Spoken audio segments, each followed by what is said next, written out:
Nakasinati og kusog nga pag-ulan ang dakong bahin sa Davao City karong hapon lang. Atong sayron ang sitwasyon karon sa pipila ka lugar sa syudad sa live report ni Argil Relator. Argil. Yes, Sara, payong alert kita karong hapon sang lita kasinati ang Davao City og hinay ngadto sa kusog nga pag-ulan sa pipila ka mga areas.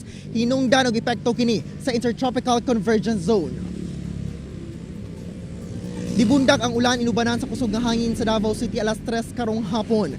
Gani makita ang nagsayaw-sayaw ng mga punuan sa kahoy sa kakusog sa hapak sa hangin. Sa pagbanubay sa Davao City Disaster Risk Reduction and Management Office alas 3:16 karong hapon, natala ang hinay nga pag-ulan sa Buhangin, Kalinan, Bunawan ug Agdao districts. Samtang light to moderate rains ang nasinati sa pipila ka lugar sa Turil, Talomo ug Poblacion districts. Katamtaman, hangtod kusog nga ulan sab ang nasinati sa pipila ka bahin sa Tugbok District.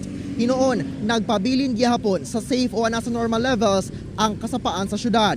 Nagpabilin sab ang kalma nga Davao Coastline.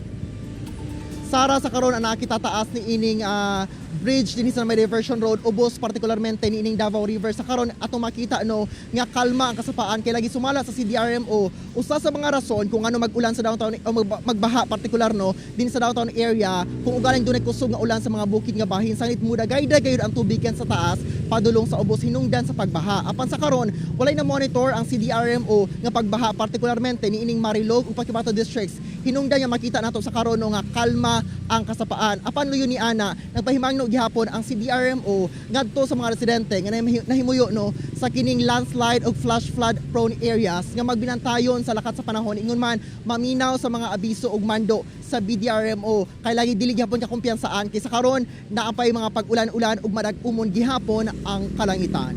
Sara. Okay, amping mo diha ug daghang salamat Argil Relator.